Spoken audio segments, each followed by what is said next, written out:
చంద్రబాబు, పురంధేశ్వరి ఇద్దరు ఎన్నికల అధికారితో కుమ్మక్కై తమకు నచ్చిన చోట ఎస్పీలను మార్చుకున్నారు, కలెక్టర్లను మార్చుకున్నారు.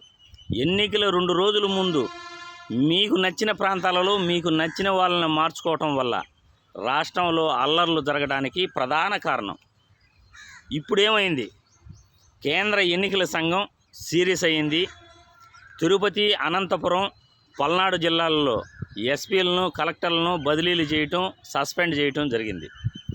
అనంతపురం, పల్నాడులో ఎస్పీలను సస్పెండ్ చేస్తే తిరుపతి ఎస్పీని బదిలీ చేయటం జరిగింది, పల్నాడు కలెక్టర్ని బదిలీ చేయటం జరిగింది. తిరుపతి, పల్నాడు, అనంతపురంలో అల్లర్లు జరగడానికి ముఖ్యంగా పురంధేశ్వరి కారణం. పురంధేశ్వరి వెనకాల ఆమెను నడిపిస్తున్న చంద్రబాబు నాయుడు కారణం. మీకు నచ్చిన చోట నచ్చిన అధికారులను మీరు ట్రాన్స్ఫర్ చేసుకుని ఎన్నికల అధికారితో కుమ్మక్కై మీ ఇష్టం వచ్చినట్లు రాష్ట్రంలో అల్లర్లు చేపించి మీరు ఈ విధంగా రాష్ట్రాన్ని రావణ కాష్టంలా మారుస్తారా? కేంద్ర ఎన్నికల సంఘానికి నిజాలు తెలిసాయి. రాష్ట్ర ప్రభుత్వం సూచించిన 6 అంశాలను పరిగణనలోకి తీసుకుంది.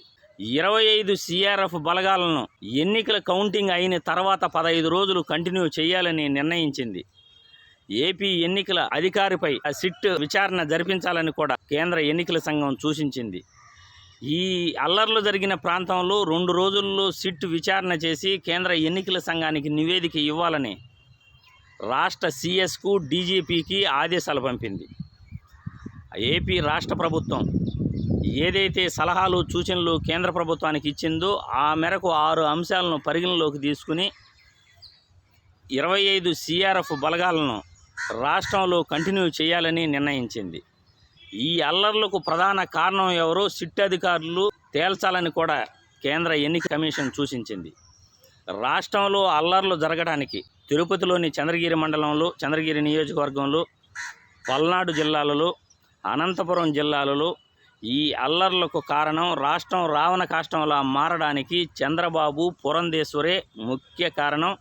ఎన్నికలకు 2 రోజుల ముందు వాళ్ళకు నచ్చిన అధికారులను రాష్ట్ర ఎన్నికల సంఘానికి సిఫారసు చేసి ఎన్నికల అధికారితో కుమ్మక్కై వాళ్ళకి నచ్చిన అధికారులను మార్చుకోవటం వల్ల ఈ అల్లర్లు జరిగాయని రాష్ట్ర ప్రజలందరికీ కూడా తెలియజేస్తున్నాను.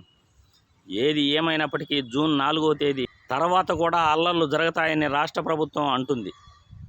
ఈ రాష్ట్ర ప్రభుత్వం ఏదైతే సలహాలు, సూచనలు ఇచ్చిందో దాన్ని కేంద్ర ఎన్నికల కమిషన్ పరిగణలోకి తీసుకుని రాష్ట్రంలో శాంతియుత వాతావరణానికి నిర్ణయాలు తీసుకోవాలని ఈ వీడియో ద్వారా విజ్ఞప్తి చేస్తున్నాను.